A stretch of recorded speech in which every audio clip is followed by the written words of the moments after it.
बाळ 6 वर्षाचं झाल्यानंतर त्या बाळाच्या उभ्या आयुष्यात एकही मेंदूची नवीन पेशी कधीच तयार होत नाही. असा सगळ्यात महत्वाचा कॉमेडी रील कुठला आहे की जो बघितल्यानंतर तुम्हाला असं वाटतं काय भारी आहे, तो सेव्ह करून ठेवायचा. स्ट्रेस आला की पहिले तो बघायचा. पण मग ते बघितल्यानंतर आपला स्ट्रेस कमी कमी होतं? व्हायला लागतो. तर नंबर 1 की एखाद्या गर्भवती मातेला पाहिजे तसं अपेक्षित बाळ मिळवता येतं, डिझायर बेबी मिळवता येतं. नंबर 2 गर्भसंस्कारामधून त्यांना बाळाचं IQ बिल्ड करतो, एक ब्रिलियंट बाळ मिळवता येतं. हो. नंबर 3 गर्भसंस्कारामधून त्यांची डिलिव्हरी ही नॉर्मल आपल्याला साध्य करता येते. आणि नंबर 4 सगळ्यात इम्पॉर्टंट आहे, आई कणखर आहे, आई खंबीर आहे, तर सगळं परफेक्ट आहे. ह्या 4 गोष्टींवरती जननी गर्भसंस्कार प्रामुख्याने खूप मेजर आणि मोठं काम करतं. नमस्कार, मी जयंती वाघधरे. मित्रांनो, आजचा जो पॉडकास्ट आहे तो त्या सगळ्या गर्भवती महिलांसाठी आणि त्या कुटुंबासाठी, ज्या कुटुंबात एक छोटंसं पाहुणा येणार आहे, त्या सगळ्या परिवारासाठी आजचा पॉडकास्ट खूप महत्वाचा आहे. कारण आजचा जो विषय आहे तो गर्भसंस्कार हा विषय आहे. त्यामुळे याच निमित्तानं आज आपल्यासोबत आहे डॉक्टर श्रीमंत पवार, जे आयुर्वेदाचार्य आहेत. खूप खूप स्वागत आहे सर तुमचं. नमस्कार. नमस्कार. महत्वाचा प्रश्न, गर्भसंस्कार विषयी. समजा एकदा गर्भधारणा झाली तर गर्भसंस्कार हा विषय तिथून म्हणजे पहिल्याच दिवसापासून सुरुवात होते याची, म्हणजे कधीपासून ह्याची सुरुवात व्हायला पाहिजे आणि याचं महत्व काय आहे आणि बेसिकली गर्भसंस्कार काय आहेत हे अनेक प्रेक्षकांना माहित नसतील, त्यामुळे त्याविषयी. नक्की मला हे सांगायला खूप आवडेल. मी प्रत्येक आमच्या वर्कशॉपमध्ये, कार्यशाळेत, सेमिनार वेबिनार सगळीकडे सांगतो. गर्भसंस्कार स्पेसिफिक आमचं जननी गर्भसंस्कार 3 शब्दांनी बनले. जननी, गर्भ आणि संस्कार. याच्या व्याख्या आयुर्वेदशास्त्रामध्ये सापडतात. जननी म्हणजे माता, आई, मम्मी वेगवेगळ्या नावाने आपण संबोधतो. जन्म देणारी, स्वतःसारख्या नवीन जीवाला जन्म देणारी ती जननी. तिच्या मार्फत मग गर्भाची व्याख्या 5000 वर्षांपूर्वी डॉक्टर चरकांनी सांगितले. शुक्र शोणित जीव संयोगे तू खलु कुक्षी गते गर्भसंज्ञा होती. म्हणजे त्यांनी काय सांगितलंय, होणाऱ्या आईचं स्त्रीबीज आणि होणाऱ्या बाबांचं पूर्वीबीज एकत्र जेव्हा गर्भाशयामध्ये एकत्र येतं आणि त्याच्यामध्ये तिसऱ्या जीवाचा किंवा आत्म्याचा प्रवेश होतो, त्याच्यानंतर जिवंत मांसाचा गोळा बनतो आणि वाढतो, त्याला गर्भ म्हटले. आणि मग संस्कार म्हणजे पण काय त्यांनी सांगितले, संस्कार ही गुणांतराधान. संस्कार म्हणजे गुण बदलणं. कसे गुण बदलणं? अपेक्षित गुणांचं वर्धन करणं, नको असलेल्या गुणांना कमी करणं, काढून टाकणं म्हणजे संस्कार. जसं की आपण दूध विकत आणल्यानंतर त्याला उकळतो तरच साई बाजूला होते, नाही उकळलं तर साई बाजूला होत नाही ना. वेगळ्या केलेल्या साईमध्ये आपण विरजण टाकल्यानंतरच दही बनतं. आपण विरजण नाही टाकलं तर दूध नासतं. नासलेलं दूध आणि लावलेलं दही कदाचित दिसायला सारखं दिसेल, पण नासणारं दूध विकतो असं बोर्ड नाही लागत लावत दुकानावरती कोण का? त्याच्यामध्ये अवगुण जास्त आहेत. आणि त्याच साईमध्ये विरजण टाकण्याची जाणीवपूर्वक प्रयत्नपूर्वक केलेल्या कृतीतून मिळवलेल्या दह्यामध्ये गुण जास्त आहेत, म्हणून त्याला व्हॅल्यू, त्याचं मोल आहे. आणि म्हणून 1 लिटर दुधापासून आपण जे तूप मिळवतो, ह्या प्रत्येक टप्प्यावरती मला एक जाणीवपूर्वक कृती करावी लागते. याला संस्काराचा आयुर्वेदशास्त्रात याच उदाहरणाने त्यांनी सांगितलेलं आहे. संस्काराने 2 गोष्टी आपल्याला साध्य करता येतात. त्या संस्कारामुळे आयुष्याचं वर्धन करता येतं. दुधाचं आयुष्य 2, 3, 4, 5 दिवस आहे, पण त्याच दुधापासून मिळवलेलं तुपाचं आयुष्य 1 वर्ष, 2, 5, 10, 20, 25 वर्ष तूप राहतं. आयुर्वेदशास्त्रात पुराणकृत औषध म्हणून वापरलं जातं. आणि नंबर 2, संस्कारामुळे त्याच्यामध्ये एवढं अपेक्षित गुणांचं वर्धन जबरदस्त होतं की त्याच्यामुळे त्याची व्हॅल्यू, त्याचं मोल, त्याची किंमत काही पटीने वाढते. म्हणून तर दूध आपण 100 रुपये लिटरने विकत घेतो. तूप विकत गेला 1000, 2000, 5000, 10,000 रुपयाची तूप आपल्याला बघायला मिळतात. करेक्ट. म्हणजे संस्काराने आपल्याला हे साध्य करता येतं. म्हणजे संस्कार मुळात काय, एखाद्या गर्भवती मातेच्या गर्भाशयामध्ये वाढणाऱ्या गर्भातील अपेक्षित गुणांचं वर्धन करणं, नको असलेल्या गुणांना, घटकांना थोडं बाजूला करणं, हे करण्यासाठी जाणीवपूर्वक करावी लागणारी कृती म्हणजे गर्भसंस्कार, असं आयुर्वेदशास्त्रात सांगितलंय. मग आता ही संस्काराची व्याख्या खूप महत्वाची आहे. म्हणजे तुमच्या प्रश्नाला मला उत्तर देता येईल की कधी करायचं. मग आयुर्वेदशास्त्रात सांगितलं की संस्कार ही न थांबणारी प्रोसेस आहे, प्रत्येक टप्प्यावरती करावी लागते. मग आयुर्वेदशास्त्रानुसार जेव्हा माझ्या डोक्यात विचार आला की मला बाळ पाहिजे, संस्कार चालू झाले. म्हणजे मला बाळ पाहिजे विचार आला की संस्कार चालू झाले. त्याला आपण गर्भपूर्व संस्कार म्हणतो. आणि हा गर्भपूर्व संस्कारचा पिरियड मिनिमम 3 महिन्याचा पाहिजे असं आयुर्वेदशास्त्राने सांगितलं. विचार आल्यानंतर 3 महिन्यानंतर तुम्ही चान्स घ्यायचा आहे, शारीरिक संबंध यायच्यात, आणि मग तुम्हाला बाळा तिथून प्रोसेस करणं अपेक्षित आहे. आणि मग UPT पॉझिटिव्ह येईपर्यंत हे चालेल. UPT पॉझिटिव्ह आली की तुमचे गर्भसंस्कार चालू होतील. आणि मग तिथपासून ते डिलिव्हरीची प्रोसेस कम्प्लीट, बाळ पोटातून हातात बाळ येईपर्यंत प्रवास हा गर्भसंस्कारमध्ये येतो. तर या ठिकाणी आता तुमचा आणखीन एक असा त्यात इन्क्लुडेड प्रश्न होता की मग आता ह्याचं इफेक्ट कुठे येईल, इम्पॅक्ट कुठे येईल आणि मग तो कसा असेल. तर ह्याचा इम्पॅक्ट 4 ठिकाणी येतो गर्भसंस्कारचा. सगळ्यात पहिला इम्पॅक्ट इथे येतो की जी आज गर्भवती माता आहे, तिची जी गर्भधारणेची ही जर्नी आहे, प्रेग्नन्सीची जर्नी आहे, जेव्हा तिला कळालं की मी प्रेग्नंट आहे, गर्भवती आहे, तेव्हापासून डिलिव्हरीसाठी हॉस्पिटलला ऍडमिट होईपर्यंत हा सगळा कालावधी ना गर्भसंस्कारामुळे तो उत्साही होतो, आनंदी होतो, मेमोरेबल होतो.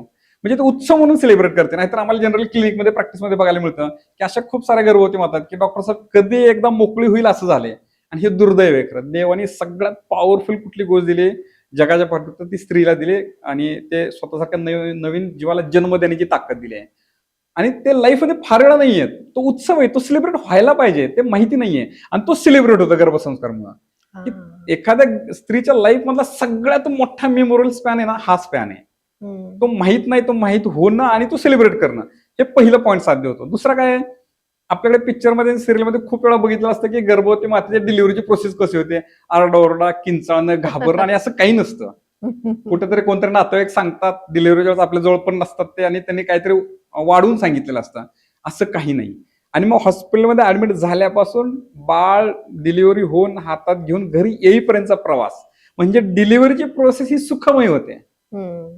आणि मग त्याच्यानंतर तिथून पुढे आणि दोन गोष्टी आहेत की डिलिव्हरी झाल्यानंतर एखादी जी गर्भवती माता बाळाला जन्म दिले तिथून तिचं पुढचं पोस्टपार्टम जे लाईफ आहे, सुतिका परिचर्या म्हणून आयुर्वेदशास्त्र सांगितलंय, डिलिव्हरी झाल्यानंतरचं लाईफ. आता रिसेंट मी एक ऍड बघितली प्रेगा न्यूजची. पोस्टपार्टम डिप्रेशन काय डेंजर आहे त्यांनी त्यात दाखवले, सांगितलंय. आणि गर्भसंस्कारामध्ये आपण 100% हे अवॉइड करतो. म्हणजे जेव्हा ऍड बघतो त्यावेळेस वाटतं अरे काय म्हणजे किती चॅलेंजेस आहेत लोकांना आणि आपल्याकडे सोल्युशन खूप पॉवरफुल आहेत. तिसरा पॉईंट गर्भसंस्काराचा आहे की पोस्टपार्टम डिप्रेशन किंवा कॉम्प्लिकेशन काही नाही होणार. वेट गेन असेल किंवा डिप्रेशन असेल, चिडचिड असेल किंवा प्रेशर असेल, खूप साऱ्या गोष्टी आहेत. आणि नंबर 4 सगळ्यात व्हेरी व्हेरी इम्पॉर्टंट, बाळ जन्माल्यानंतर बाळाच्या करिअरला, त्याच्या लाईफला गर्भसंस्कारामुळे एक शेप मिळतो, त्याला एक जवळ टर्निंग पॉईंट मिळतो जे आपल्याला त्याच्यामध्ये अपेक्षित आहे. तर गर्भसंस्काराचं 4 ठिकाणी इम्पॅक्ट करतं. पॉईंट हा की त्यातून आपल्याला बेनिफिट काय मिळेल. करेक्ट. जनरली गर्भसंस्कार शब्दाची ताकद एवढी नाही. एखाद्या कुठल्याही व्यक्तीने गर्भसंस्कार शब्द ऐकल्यानंतर त्याला खूप भारी वाटतं. त्याला वाटतं काहीतरी मिराकल आहे, काहीतरी जादू आहे, पॉवरफुल आहे, काहीतरी रिझल्ट देणार आहे. पण खरं सांगू का, ते तेवढं भारी आहे, पण त्याच्यासाठी काय आपल्याला खूप ऍक्शन्स किंवा कृती कराव्या लागतात. पण त्याच्यातून गोष्टी काय साध्य करता येतात. एक तर प्रेग्नन्सी जर्नी मधला पहिला इम्पॅक्ट काय, प्रेग्नन्सी जर्नीमध्ये जे कॉम्प्लिकेशन्स आहेत किंवा जे ट्रबल्स आहेत किंवा डिस्कम्फर्ट आहेत, जसं की मळमळ होते, पायावर सूज येते, चिडचिड होते, मला झोप येत नाही, मला रागच येतोय, माझे मूड स्विंग खूप फास्ट होत आहेत, बाळाची हालचालच जाणवत नाही, मला शुगरच आहे, मला थायरॉइड आहे, व्हॉट नॉट, डिप्रेशन आहे, खूप मेडिसिन घ्यावे लागतात आणि खूप म्हणजे जर्नी स्ट्रगल करावं लागतं ह्या जर्नीमध्ये.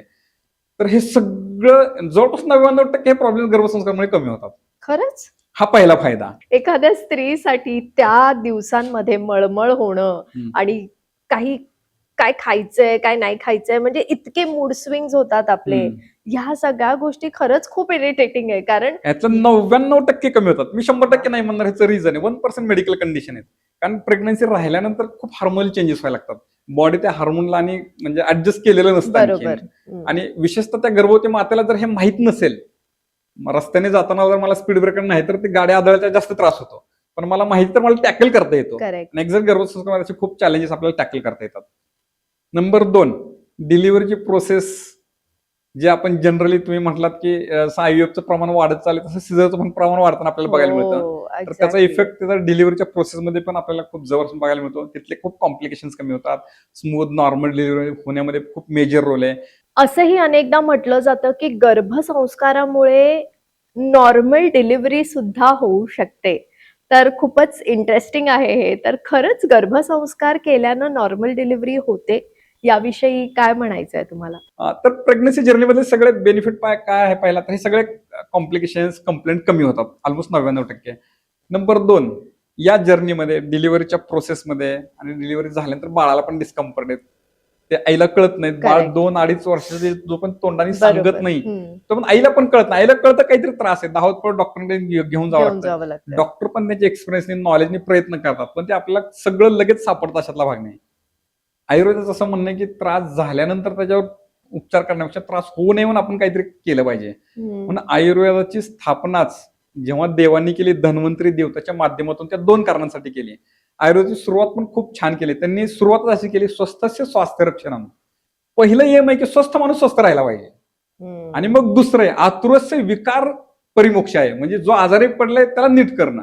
सुरुवात आयुर्वेदाची स्वस्थ माणसाला स्वस्थ ठेवणे. आणि मग हे सगळं फॉलो केलं तर बाळाचे डिस्कम्फर्ट कमी होतात, कमी राहतात. आणि सगळ्यात महत्वाचे बेनिफिट मग बाळा जे लोकांना अपेक्षित असतं, मला पाहिजे तसं बाळ, मला गुटगुटीत पाहिजे, हसरं पाहिजे, ब्रिलियंट पाहिजे, ह्या बाळामधल्या क्वालिटीज आपल्याला अचीव्ह करता येतात. पोस्टपार्टम डिप्रेशन नाही, म्हणजे डिलिव्हरी झाली की नाही असं गर्भवती मातेला असं वाटलं अरे बापरे, म्हणजे डिलिव्हरी झाली माझ्याकडे बाळ आहे, हे म्हणजे हो. त्याला शॉकिंग राहील इतपत ते गर्भसंस्कारमध्ये त्यांची जर्नी फॅन्टास्टिक सुप्रभ होऊन जाते. IVF किंवा अशी टेक्नॉलॉजी सुद्धा आपल्याकडे आली आहे, की मला जर माझ्या बाळाचे ग्रीन आईज असायला पाहिजे किंवा त्याचं नाक अगदी ऋतिक रोशन सारखं पाहिजे किंवा रंग गोराच पाहिजे. मला एक सुदृढ बाळ हवंय, गुटगुटीत हवंय, छान हवंय, हेल्दी बाळ हवंय. हे गर्भसंस्कारमुळे पॉसिबल होतं? हा 100% गर्भसंस्कार आपल्याला पॉसिबल होतं. इव्हन आता मॉडर्न सायन्समध्ये पण एखादी गर्भवती माता स्त्रीरोग तज्ञाकडे चेक करायला गेली, सोनोग्राफी केली आणि असं डॉक्टरांच्या असं लक्षात आलंय की बाळाचं वजन कमी आहे, तर त्या आईला सांगतात की तुम्ही डाएट व्यवस्थित घ्या, तुम्ही हे करा, ते बरोबर, करा. बरोबर. फक्त वेळेअभावी त्यांना प्रॉपर गाईड नाही करता येत आणि आपण गर्भसंस्कारामध्ये सगळं कव्हर करतो. चांगलं हेल्दी गुटगुटीत बाळ असण्यासाठी चांगला त्या गर्भवती मातेचा आहार असणं खूप महत्वाचं आहे. डाएट खूप इम्पॉर्टंट आहेच, पण याच्यासोबत खूप साऱ्या अशा मल्टिपल गोष्टी आहेत की ज्या आपण बाळामध्ये आणू शकतो. जननी गर्भसंस्कारचे वैशिष्ट्य आहेत. जननी गर्भसंस्कारचे मेजर 4 पिलर आहेत. आपण जननी गर्भसंस्कारमधून आमचं काय मिशन आहे, आम्ही काय साध्य करतो? तर नंबर 1 की एखाद्या गर्भवती मातेला पाहिजे तसं अपेक्षित बाळ मिळवता येतं, डिझायर बेबी मिळवता येतं. नंबर 2 गर्भसंस्कारामधून त्यांना बाळाचं IQ बिल्ड करतो, एक ब्रिलियंट बाळ मिळवता येतं. हो. नंबर 3 गर्भसंस्कारामधून त्यांची डिलिव्हरी ही नॉर्मल आपल्याला साध्य करता येते. आणि नंबर 4 सगळ्यात इम्पॉर्टंट आहे, आई कणखर आहे, आई खंबीर आहे, तर सगळं परफेक्ट आहे. पण त्या आईचं हेल्थ, तिचं केअर म्हणजे शारीरिक असेल, मानसिक असेल, हा 4था पिलर आहे. ह्या 4 गोष्टींवरती जननी गर्भसंस्कार प्रामुख्याने खूप मेजर आणि मोठं काम करतं. आणि मग आपल्याला पाहिजे तसं बाळ मिळवता येतं. मग पाहिजे तसं बाळ मिळवण्यासाठी पण खूप साऱ्या गोष्टी सांगितलेल्या आहेत. मग ते मॉडर्न सायन्समध्ये पण बघायला मिळतात आणि आयुर्वेदशास्त्रामध्ये पण बघायला मिळतात. तर ते आपल्याला गर्भसंस्कारामधून डेफिनेटली साध्य करता येतं. अनेक कपल्स तुमच्याकडे येत असतील ज्यांना बाळ होत नाहीये किंवा जे प्लॅनिंग करतात. मग आयुर्वेदामुळे अशा कपल्सना सक्सेस रेट किती आहे? कारण आपल्याकडे हल्ली आयुर्वेद म्हटलं तर ते शेवटचा ऑप्शन असतो. Right right. सगळ्यात आधी आपण डॉक्टर्सकडे जातो, मग आपण IVF हे हम्म. ते सगळे ट्रीटमेंट्स घेतो. मग नाही झालं तर मग शेवटचा ऑप्शन आयुर्वेद. तर ह्यात किती सक्सेस रेट आहे आयुर्वेदाविषयी? ऍक्च्युअली हा ट्रेंड आता बघायला मिळतो जनरली, की कपल जेव्हा बाळ पाहिजे हा विचार डोक्यात येतो आणि प्रयत्न करून बाळ होत नाही, डॉक्टरांकडे अप्रोच करतात, मग टेस्ट केल्या जातात आणि वंध्यत्व डिफाईन झालं. वंध्यत्व म्हणजे काय? कुठलंही प्रोटेक्शन नाही वापरता 12 महिने फर्टाईल पिरियडमध्ये प्रयत्न करून पण गर्भधारणा नाही झाली तर त्याला वंध्यत्व म्हटलं जातं. त्याचे वेगवेगळे प्रकार आहेत. पण हे वंध्यत्व राहिल्यानंतर मग त्याला एक ट्रीटमेंटची पद्धत आहे. काय तर पहिल्यांदा ते ओव्ह्युलेशन होत नसेल तर ते जबरदस्ती इंजेक्शन देऊन त्याला ओव्ह्युलेशन स्त्रीबीज फुटण्याचं एक इंजेक्शन देऊन ते बाहेर काढलं जातं. तिथून जर गर्भधारणा होत नाही असं म्हटल्यानंतर IUI केलं जातं. सेपरेट स्पर्म बाजूला घ्यायचे, ते सगळे व्यवस्थित परफेक्ट करून गर्भाशयात सोडायचे. त्याच्यातून गर्भधारणा नाही झाली तर पुढचा शेवटचा पर्याय असतो की स्त्रीचं स्त्रीबीज आणि पुरुषाचं पुरुषबीज बाहेर काढायचं, टेस्ट ट्यूबमध्ये एकत्र करायचं आणि एकत्र करून आत सोडायचं, त्याला IVF म्हटलं जातं. पण मला हे नक्की आवर्जून सांगायला आवडेल की जगाच्या पाठीवरती IVFचं तंत्रज्ञान विकसित याच्यासाठी झालं होतं की ज्या स्त्रियांमध्ये फॅलोपियन ट्यूबच अस्तित्वात नाहीये ओ. किंवा डॅमेज झाले, ऍक्सिडेंट झालाय, त्यात कट झालेत आणि त्याच्यातून आता ते होऊ शकत नाही, म्हणजे ओव्हरीतून जे स्त्रीबीज फुटलंय ते गर्भाशयापर्यंत पोहोचण्याची जी मधली नलिका आहे तीच नाहीये. सो यामुळे एक IVF हा केलं या एका जायचं. पॉइंटसाठी IVFचा शोध लागला. आता पॉइंट काय, आयुर्वेदशास्त्र काय सांगतं की IVF हे सोल्युशन 100% होत नाही, ह्याचं रिझनच आहे. कारण गर्भधारणा होण्यासाठी मी जे आता 4 गोष्टी सांगितल्या आयुर्वेदशास्त्रानुसार किंवा मॉडर्न सायन्सनुसार, हार्मोनल बॅलन्स असेल, गर्भाशय वगैरे सगळं ओके असण्या गोष्टी अपेक्षित आहेतच. आता IVF मध्ये या सगळ्या प्रोसेसमधला एकच घटक साध्य करता येतो. कुठला? स्त्रीबीज आणि पुरुषबीजांना एकत्र करणं. याच्या पलीकडे IVF तंत्रज्ञानामध्ये आपण दुसरं काहीच साध्य करू शकत नाही. Correct. म्हणजे आता मुळात स्त्रीबीज आणि पुरुषबीजच चांगल्या क्वालिटीचं नाहीये, तर त्या IVF मध्ये ते चांगला गर्भ बनणारच नाही. मग ते सायकल फेल जाते, परत रिपीट सायकल करावी लागते. किंवा गर्भ बनलाच तर आतमध्ये गर्भाशयाच्या अस्तरमध्ये प्रॉब्लेम आहे किंवा अननोन इनफर्टिलिटी म्हणजे अननोन कॉज सांगितलेत, अशा कुठल्या कारणाने ज्याला हार्मोनल इम्बॅलन्सच्या नावाखाली पण विचार केला जातो, तर ते चांगला गर्भ बनवलाय बाहेर त्यांनी, गर्भाशयात सोडलाय, पण तो गर्भाशयात पकडलाच नाही, तर गर्भधारणा होत नाही. आणि याला मॉडर्न सायन्स मध्ये हे सांगतं की जगाच्या पाठीवर आधी कोणालाच माहित नाही की गर्भाशयाला का पकडतो आणि का पकडत नाही. त्याचं उत्तर आधी सायन्सला सापडलेलं नाहीये. ते काय म्हणतात, आम्ही एकत्र केलंय, तुमचा गर्भ बनलाय, आम्ही गर्भाशयात सोडलाय, आराम करा देवाच्या हातात. करेक्ट. तो गर्भधारणा गर्भाशयाला पकडेल नाही पकडेल आपल्याला माहित नाही. म्हणजे IVF हे आहे का? डेफिनेटली चांगलं आहे, पण ते फर्स्ट लाईन ऑफ ट्रीटमेंट नाही होऊ शकत. एक्स्ट्रीम लास्ट ऑप्शन आहे. कारण आम्ही तर आमच्याकडे असे खूप सारे कपल्स आहेत की IVF फेल गेले 2-3 आणि मग आमच्याकडे आलेत ते Correct. सगळं ओके करण्यासाठी राईट. आणि मग IVF त्यांचं सक्सेस होत आहे. असं पण आपल्याला बघायला मिळतं. कारण गर्भधारणा होण्यामध्ये हार्मोनल बॅलन्स असणं, स्त्रीबीज पुरुषबीज क्वालिटी उच्च प्रतीची असणं, त्याचे सगळे पोषक तत्व व्यवस्थित असणं, आपल्या सगळ्या सिस्टम परफेक्ट असणे खूप गरजेचं आहे. आणि ह्या सगळ्या सिस्टममध्ये IVF 100% आपल्याला सोल्युशन नाही देऊ शकत. आई हेल्दी राहणं, तिला कुठल्याही प्रकारचं बर्डन नसणं, स्ट्रेस नसणं हे खूप महत्वाचं आहे प्रेग्नन्सीच्या काळात स्पेशली आणि त्यानंतर सुद्धा. कारण पोस्टपार्टम ही सोपी गोष्ट नाहीये. मी स्वतः त्यातनं गेली आहे, त्यामुळे मी समजूच शकते. माझा प्रश्न हाच आहे की गर्भसंस्कारमुळे ती आई कॉन्फिडेंट होते किंवा ती हेल्दी राहते आणि त्यामुळे तिच्या म्हणजे कॉम्प्लिकेशन्स कमीत कमी येतात. पण मग यामध्ये त्या परिवाराचाही मोठा रोल असणं गरजेचं आहे ना, म्हणजे काहीतरी Yes, yes. त्यांची काहीतरी नाही, जबाबदारी नक्की, नक्की. असेलच. त्या आणि- पूर्ण yes. परिवाराची किती जबाबदारी या आहे? सगळ्या प्रोसेसमध्ये गर्भवती मातेचा फक्त 90% रोल आहे. कारण मेजर सगळं कॅरी ती करते Correct, आणि बाळ आईच्या माध्यमातून सगळ्या गोष्टी समजून घेतं. बरोबर. त्याचं स्वतंत्र अस्तित्व नाहीये. बाळ जेव्हा जन्माला येतं तेव्हा त्याचं स्वतंत्र अस्तित्व बनतं. याच्यामध्ये 10% रोल हा होणाऱ्या बाबांचा आहे आणि तो खूप मोठा आहे. मी खूप वेळा इव्हेंटमध्ये सांगतो की खूप मोठी गाडी आहे, ती महत्वाचीच आहे, पण जोपर्यंत त्याला चावी नाही तोपर्यंत ती गाडी उपयोगाची नाहीये. त्या चावीचा रोल हा होणाऱ्या बाबांचा असतो, तो खूप बाप. महत्वाचा असतो. खूप महत्वाचं. आणि एक्झॅक्टली त्या बाबांच्या माध्यमातून ते फॅमिलीमधलं एन्व्हायरमेंट खूप इम्पॉर्टंट आहे. कारण ही जर्नी त्या पूर्ण कुटुंबासाठी फार वेळा येत नाही, फार तर 2 वेळा येते. मी खूप वेळा गमतीने सांगतो, तुम्हाला या 9 महिन्याच्या कालावधीमध्ये किंवा या 12 महिन्याच्या कालावधीमध्ये तुम्हाला जे काय टेन्शन आहे, तुम्हाला काही त्रास आहे, एकमेकांचे रोष आहेत, राग आहेत, तुम्ही सगळे पेपरवरती लिहून ठेवा. प्रत्येक गोष्टीचा तुम्ही हिशोब आहे ना 10 पटीने वसूल करा बाळ जन्माला आल्यानंतर. बाळाला नंतर बघायला वेळ पण नाही, त्याने खेळत राहील, तुम्ही किती भांडण करा. आता ते 100% तुमच्यावर डिपेंड आहे. ही आपली नैतिक जबाबदारी आहे की या पिरियडमध्ये आपण ते अवॉइड केलंच पाहिजे. आणि मग ते जर आपण करू शकलो तरच ह्या बाळामध्ये सगळ्या क्वालिटी येणार आहेत, नाहीतर त्या नाही येऊ शकत. आणि कुटुंब सपोर्टिव्ह असेल, कारण मग गर्भवती मातेला जर स्ट्रेस आहे सारखा, तिला काळजी आहे, चिंता आहे, मग तिचं मूड स्विंग होण्याचं प्रमाण पण खूप वाढणार, हार्मोनल इम्बॅलन्स पण व्हायला लागणार आणि त्याच्यामुळे खूप सारे कॉम्प्लिकेशन येतात. मग बाळामध्ये येतात, बाळाचं वजन वाढत नाही, पोटातलं पाणी कमी होतं, अपुरी दिवसाची प्रसूती होते आणि कमी वजनाचं बाळ जन्माला येतं आणि खूप सारे कॉम्प्लिकेशन आहेत. मग बीपी, थायरॉइड, मग इक्लाम्सिया, प्रीक्लाम्सिया असे खूप सारे कॉम्प्लिकेशन प्रेग्नन्सी जर्नीमध्ये बघायला मिळतात. आणि याच्यामध्ये मेजर रोल स्ट्रेस फॅक्टर्स आहे. सो दॅट तो आपल्याला अवॉइड केलाच पाहिजे आणि ही सामूहिक त्या कुटुंबाची एकत्र रिस्पॉन्सिबिलिटी, जबाबदारी आहे. जर आपण मगासपासून म्हणतोय की स्ट्रेस कमी झालाच पाहिजे त्या प्रेग्नेंट महिलेमध्ये, नाहीतर त्याचे परिणाम बाळावरही होतात. पण मग हा स्ट्रेस कसा कमी करावा?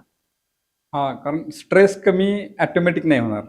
रोजच्या लाईफमध्ये डे टू डे लाईफमध्ये कुठल्या ना कुठल्या निमित्ताने, कुठल्या ना कुठल्या कारणाने आपला स्ट्रेस येतो आणि मग तो स्ट्रेस आल्यामुळं आपल्या बॉडीमध्ये हार्मोनल चेंजेस व्हायला लागतात आणि हार्मोनल जसं इम्बॅलन्स व्हायला लागेल तसं बाळापर्यंत ते हार्मोन सगळे पोहोचतात आणि बाळामध्ये पण त्याचे परिणाम आपल्याला बघायला मिळतात. पण हार्मोन इम्बॅलन्स होऊ नये किंवा स्ट्रेसचे आपल्या बॉडीवरती येणारे साईड इफेक्ट कमी करायचे आहेत, तर त्याला छोट्या छोट्या गोष्टी आपल्याला फॉलो करणं गरजेचं आहे. जेव्हा एखाद्या गर्भवती मातेला असं वाटतं की या मोमेंटला, या सिच्युएशनला मला थोडं स्ट्रेस येतोय, तर तिनं पहिले काय केलं पाहिजे, ती जागा बदलली पाहिजे. म्हणजे आता हॉलमध्ये काहीतरी कुरबुर चालू आहे, तर पटकन बेडरूममध्ये जायला पाहिजे, अच्छा. जागा चेंज करायला पाहिजे. हा. कारण तो ऑरा असतो, त्या वेव्ज असतात, थोडंसं करेक्ट. वातावरण बदललं की Correct. किंवा गॅलरीत जायला पाहिजे, मोकळ्या हवेत जायला पाहिजे. छोट्या छोट्या गोष्टींचा आपण जर ट्रिक्स फॉलो केल्या तर आपण अवॉइड करू शकतो. नंबर 2 काय करू शकतो, एखाद्या गोष्टीला आपण रिॲक्ट करताना लेट रिॲक्ट करायचं. थोडंसं एखाद्याने काय आपल्यासोबत डिस्कशन चालू आहे आणि मला ते स्ट्राईक झालं की अरे मला याच्याने स्ट्रेस येतोय, तर मी लगेच त्याचं उत्तर नाही द्यायचं. लगेच उत्तर दिलं की आपला स्ट्रेस वाढतो आणखीन. मी लेट रिप्लाय केल्यामुळं स्ट्रेस हार्मोनचं प्रोडक्शन थोडंसं कमी होतं, पण एवढं म्हणजे जास्त वाढत तो नाही. जो राग आलेला असतो त्यावर कंट्रोल करायचा हा बोलायचं, कारण बोलावं म्हणजे तेवढं कंट्रोल आपल्याकडे होत नाही. होत नाही. थोडंसं लेट प्रयत्न, ही जाणीवपूर्वक कृती आहे. आणि म्हणून मी संस्काराची व्याख्या सांगितली, संस्कार ही प्रत्येक टप्प्यावरती जाणीवपूर्वक करावी लागणारी कृती, आपोआप होत नाही. नंबर 3 आणखीन काय करू शकतो, डीप ब्रिदिंग करू शकतो. स्ट्रेस आलाय, मला टेन्शन आले, कुठल्याही कारणाने असेल, कोण फोनवरती काहीतरी बोलून जातो किंवा मूड स्विंग असल्यामुळे पण मला थोडंसं अस्वस्थ वाटायला लागतं, तर मी मोठा श्वास घ्यायचा, होल्ड करायचा, सोडायचा आणि हे करत असताना आपण काउंट करू शकतो. श्वास घेताना 1 2 3 4 5, होल्ड करायचा 1 2 3 4 5, हळूवार सोडायचं 1 2 3 4 5. हे डीप ब्रिदिंग आपण असं त्याने 1, 2, 3, 4, 5 वेळा केलात, तर डीप ब्रिदिंगमुळे ब्रेनला होणारा ऑक्सिजनचा सप्लाय खूप फॅन्टॅस्टिक होतो. आणि हो. त्याच्यामुळं जे स्ट्रेस हार्मोन आहेत, कॉर्टिसॉल वगैरे आहे, त्याचे होणारे इफेक्ट कमी व्हायला लागतात. त्याचे साईड इफेक्ट आपल्याला खूप चांगल्या पद्धतीने कमी करता येतात. याच्या व्यतिरिक्त व्हिज्युअलायझेशन हा पार्ट वापरला जातो. लाईफमधले सगळ्यात मेमोरेबल आवडीचे जे इव्हेंट आहेत ना, ते व्हिज्युअलाइज करायचे. अरे, हे कुठं मी काय विचार करतोय, काय दिवस छान होते आणि मी परत आणू शकतो. व्हिज्युअलायझेशनमुळे पण स्ट्रेस आपला कमी व्हायला लागतो आणि हार्मोन्स पण बदलायला लागतात. असे छोटे-छोटे ट्रिक्स वापरणं आणि याच्यासोबत आणखी हे करू शकतो. आवडतं म्युझिक लगेच प्ले करायचं किंवा हेडफोन लावायचा, ऐकत बसायचं, एखादं पुस्तक वाचायचं, एखादा अ, हल्ली आता रील्सच्या दुनियेमध्ये कॉमेडी रील्स सेव्ह करून ठेवायच्या स्पेसिफिक. आम्ही सांगतो प्रत्येकाला. असा सगळ्यात महत्त्वाचा कॉमेडी रील कुठला आहे, की जो बघितल्यानंतर तुम्हाला असं वाटतं काय भारी आहे. तो सेव्ह करून ठेवायचा. स्ट्रेस आला की पहिले तो बघायचा. पण मग ते बघितल्यानंतर आपलं स्ट्रेस कमी कमी होतं. व्हायला लागतो, कमी व्हायला मग पुन्हा आपलं डोकं तिथे जात नाही. नाही जात. गेलं तरी तो एक ते इम्पॅक्ट लेव्हल कमी असेल. हां, ते जे ट्रिगर झालेलं असतं ना, ते कमी होतं. त्याची क्षमता खूप कमी होऊन जाते. करेक्ट. आणि मग ह्याच्यातून आपण बाहेर पडू शकतो. आणि हे संस्कार आहे, आपोआप नाही होणार. जाणीवपूर्वक हे करावं लागतं. करावे आणि लागतात. एकदा ते लाईफस्टाईलमध्ये आलं, जीवनशैलीत ऍड झालं ना, मग प्रेग्नन्सी जर्नीमध्ये आयुष्यात तुम्हाला कुठला स्ट्रेस तुम्हाला डिस्टर्ब नाही करणार. क्या बात तर हे है. स्ट्रेसचे ट्रिक्स गर्भवती मातेने वापरल्याच पाहिजेत. पण जर समजा एखाद्या गर्भवती स्त्रीने खूप स्ट्रेस घेतला हम्म. त्या काळात, प्रेग्नन्सीच्या काळात, तर काय त्याचे वाईट पडसाद होऊ शकतात? हां, त्याचे वाईट पडसाद काय होतात मी तुम्हाला सांगतो. स्ट्रेसमुळं, टेन्शनमुळं काय होतं, आपली बॉडी एक मेकॅनिझम आहे बॉडीचा. आपल्या मेंदूमध्ये 2 पार्ट आहेत. एक हायपोथॅलॅमस आणि एक पिट्युटरी मास्टर ग्लँड आहे बॉडीची, जी पूर्ण बॉडीला कंट्रोल करते. मग तो एच-पी-ए ॲक्सिस काम करतो. तो एच-पी-ए ॲक्सिस कसा काम करतो? फॉर एक्झाम्पल, आता आपण पॉडकास्टमध्ये डिस्कशन करतोय. माझ्या अंगावर एखादा जर कोणी व्यक्ती आला किंवा तुमच्या अंगावर एखादी कुठली वस्तू आली, तर तुम्ही विचार न करता रिॲक्ट करता. त्या रिॲक्शनच्या 2 पद्धती आहेत. एक अशी पद्धत आहे, कोण अंगावर आलं तर तुम्ही विरोधात जाता. "अरे, तू कोण माझ्या अंगावरती येणार?" किंवा त्याला विरोधात तुम्ही फेकायला जाता, अडवायला जाता किंवा दुसरं पळून जातो. आणि ह्या दोन्ही कंडिशनमध्ये आपण विचार केलेला नसतो, कारण ते फ्रॅक्शन ऑफ सेकंदाचा वेळ असतो. बरोबर. आणि या केसमध्ये ही जी बॉडी रिॲक्ट करते, त्याला फाईट ऑर फ्लाईट मोड म्हणतात. बॉडी एकतर विरोधात लढायला जाते किंवा पळून जाते. हम्म. एक कुठला अटॅक झाला तर. आणि मग एक्झॅक्टली स्ट्रेसमध्ये जेव्हा स्ट्रेस येतो, बॉडी त्या पद्धतीने काम करायला लागते. एकतर ते विरोधात लढायला जाईल किंवा पळून जाईल. आता आपला पॉडकास्ट चालू आहे, आपल्या अंगावर कोण आलं, तर आपण विरोधात लढायला गेलो काय आणि पळून गेलो काय, पॉडकास्ट थांबतो, आपलं मेन काम थांबतंय, Correct. बाजूला राहतं. करेक्ट. आणि गर्भवती मातेच्या बाबतीत एक्झॅक्ट तेच होतं. तिला स्ट्रेस आला तर बॉडी फाईट ऑर फ्लाईट मोडवरती जायला लागते. आणि त्या दोन्ही कंडिशनमध्ये बाळाची ग्रोथ थांबते, तिची वाढ थांबते. हो. आणि त्या हार्मोन तिच्यापर्यंत पोहोचायला लागतात आणि मग त्या बाळाची डेव्हलपमेंट व्यवस्थित होत नाही. आणि याच्यामुळे हार्मोनल इम्बॅलन्स चालू झाला की मग खूप सारे कॉम्प्लिकेशन आहेत. आणि पूर्ण बॉडीचा कंट्रोल हार्मोन्सच्या हातात आहे. आणि मग तो इम्बॅलन्स झाल्यानंतर मी मगाशी म्हटल्यासारखं मग बाळाचं वजन वाढत नाही. मग आईला खूप मूड स्विंग येतात किंवा अपुऱ्या दिवसांची प्रसूती होऊ शकते. पोटातलं पाणी कमी जास्त होणं हा प्रकार होऊ शकतो. ओबेसिटी वाढू शकते. वजन नाही वाढण्याचा प्रॉब्लेम होऊ शकतो. अपुऱ्या दिवसांची प्रसूती होऊ शकते. बाळामध्ये काहीतरी अपंगत्व येऊ शकतात. आणि स्ट्रेसमुळं ऑटिझम येतं, IQ कमी राहतो, गतिमंद, मतिमंद असे खूप सारे बाळामध्ये इश्यू आपल्याला स्ट्रेस फॅक्टरमध्ये बघायला मिळतात. सो दॅट हे आपण 100% अव्हॉइड केलंच पाहिजे. आज बाळ 100% गर्भवती मातेच्या म्हणजे तिच्यावरती अवलंबून आहे. बाळ काय बघतंय, ऐकतंय, समजून घेतंय सगळं आईच्या माध्यमातून आहे. त्याचं स्वतंत्र अस्तित्व नाहीये. आणि जोपर्यंत बाळाचं स्वतंत्र अस्तित्व बनत नाही, तोपर्यंत ही त्या आई-बाबांची नैतिक जबाबदारी आहे की ह्या सगळ्या गोष्टींपासून बाळाला लांब ठेवणं. सो दॅट म्हणून तर हा 9 महिन्याचा पिरियड गर्भवती मातेच्या लाईफमधला सगळ्यात मोठा गोल्डन पिरियड यासाठी तर म्हटलं जातं. सगळं ते त्या लाईफस्टाईलवरती डिपेंड आहेत त्या सगळ्या गोष्टी. करेक्ट. म्हणजे So. तुम्ही मगाशी पण म्हटलत की या सगळ्या गोष्टींमुळे बाळाच्या डेव्हलपमेंटवर डायरेक्ट त्याचा Yes. परिणाम होऊ शकतो. पण मला एक प्रश्न यातूनच विचारायचा आहे, तो म्हणजे गर्भसंस्कार मुळे बाळाची ब्रेन डेव्हलपमेंट होते, राईट? पण मग इतक्या लवकर बाळाची ब्रेन डेव्हलपमेंट करायला हवी का, हा प्रश्न? ऍक्च्युली ब्रेन डेव्हलपमेंट करणं ह्याचा पर्पज तसा नाही. अलीकडं एखाद्याला हुशार करणं म्हणजे अकॅडमिक करिअरमध्ये किती पर्सेंट जास्त आणलं असा विचार केला जातो. त्या अँगलने आपल्याला अपेक्षित नाही. आपल्याला अपेक्षित काय आहे, त्याचं व्यक्तिमत्व अष्टपैलू बनवण्यासाठी जे ब्रेनची कॅपॅसिटी लागते, क्षमता आहे ना, ते आपल्याला बिल्ड करणं अपेक्षित आहे. आणि हे आपल्याला साध्य करता याचं रिझन आहे. आपल्याकडे खूप सारे एक्झाम्पल्स आहेत. आपल्याकडे ऐतिहासिक खूप मोठे मोठे एक्झाम्पल आहेत. अभिमन्यूचं एक्झाम्पल आहे आपल्याकडे, भक्त प्रल्हादचं खूप मोठं एक्झाम्पल आहे. आपले छत्रपती शिवाजी महाराजांची नुकतीच जयंती आपण साजरी केली. सगळ्यात मोठे एक्झाम्पल आहे गर्भसंस्कारचे, हे वेगवेगळे एक्झाम्पल आहेत. ते जेव्हा ते गर्भसंस्कारची जर्नी चालू होती, त्यांनी ज्या गोष्टी केल्या त्या गोष्टींचा बारकाईने जर आपण अभ्यास केला, किंवा आता इव्हन मॉडर्न सायन्स पण काय सांगतं की गर्भाशयामध्ये त्या बाळाच्या मेंदूचा 80% वाढ आणि विकास हा गर्भाशयात आहे. बाळ जन्माला आल्यानंतर राहिलेला 20% पाठ हा बाळ 6 वर्षाचा होईपर्यंतच बनतंय. बाळ 6 वर्षाचं झाल्यानंतर त्या बाळाच्या उभ्या आयुष्यात एकही मेंदूची नवीन पेशी कधीच तयार होत नाही. अच्छा. लाईफ टाईम कधीच बनत नाही. मग त्यातला 80% पार्ट हा गर्भाशयात बनतोय. आता मी फॉर एक्झाम्पल विचारतो, तुमचं घराचं बांधकाम चालू आहे, 80% घराचं बांधकाम कम्प्लीट होत आलं, तुम्ही गेलाच नाही, याचा अर्थ तुमच्या घराचं बांधकाम पूर्ण होणार नाही अशातला भाग नाही. ते होणार की, करेक्ट. पण तुम्हाला पाहिजे तसं नाही होणार. करेक्ट. हा पार्ट आहे. म्हणजे तुम्ही आता ब्रेन डेव्हलपमेंटसाठी किंवा आयक्यू बिल्डिंगसाठी काही नाही केलं तर डिलिव्हरी होणार आहे, त्याचा काही पार्ट थांबणार नाहीये. पण तुम्हाला पाहिजे तसं नाही होणार. आणि स्वतः 80% कन्स्ट्रक्शन चालू आहे, तर आत्ता आपण तिथं फोकस देणं गरजेचं, आत्ता आपण त्याच्याकडे लक्ष देणं गरजेचं, आणि आत्ता आपण त्याच्यावरती लक्ष देऊन खूप साऱ्या अशा गोष्टी करू शकतो ज्याच्यामुळे आपण बाळाचा आयक्यू बिल्ड करू शकतो. आणि हे सायन्सने पण प्रूव्ह केलेलं आहे. सो दॅट 80% पार्ट बनतोय, म्हणून या कालावधीमध्ये आपण खूप जास्त लक्ष दिलं पाहिजे. मी खूप वेळा सांगतो, मेडिकल सायन्सने सुट्टी दिली, प्रेग्नन्सी लिव्ह 9 महिन्याची दिली, गव्हर्नमेंटने पण दिले. डेव्हलप कंट्रीमध्ये पॅरेंट लिव्ह 15 महिन्याची नवरा बायकोंना दोघांना.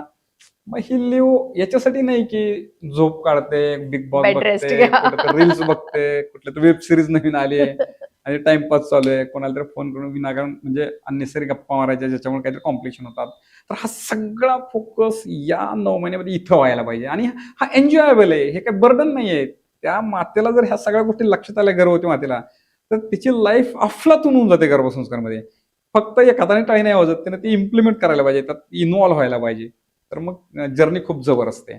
आणि मग याच्यामध्ये म्हणून तर आम्ही सांगतो की इच्छित बाळ मिळवता येतं, पाहिजे तसं तुम्हाला बाळ मिळवता येतं. आमच्याकडे खूप एक्झाम्पल आहेत. म्हणजे असं- काय असं काय बाळ- कसे कपल्स येतात आणि काय काय तुमच्याकडे डिमांड्स असतात आणि त्यांना तसं बाळ मिळतं का मग? हा, नक्की मी सांगेल. पण आमच्याकडे जनरली ह्याचं प्रमाण जास्त बघायला मिळतं. एक तर त्यांना डिलिव्हरी नॉर्मल पाहिजे असते, हा एक पहिला पार्ट आम्हाला बघायला मिळतो. दुसरं हे की मला बाळ खूप भारी पाहिजे, छान पाहिजे.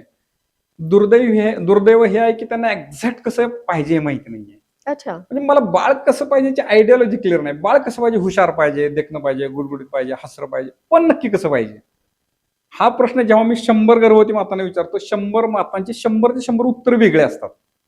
पण चुकीचं कोणाचं नसतं, हे तेवढंच खरं आहे. आणि प्रत्येकाचे उत्तर वेगळे आहेत म्हणून बाळ पण वेगळे आहेत. मग याच्यामध्ये आम्हाला असं स्पेसिफिक सांगतात की आम्हाला भगवान श्रीकृष्णासारखं, प्रभू रामचंद्रासारखं बाळ पाहिजे. आम्हाला सांगतात की छत्रपती शिवाजी महाराज, महाराणा प्रतापसारखं शूरवीर बाळ पाहिजे.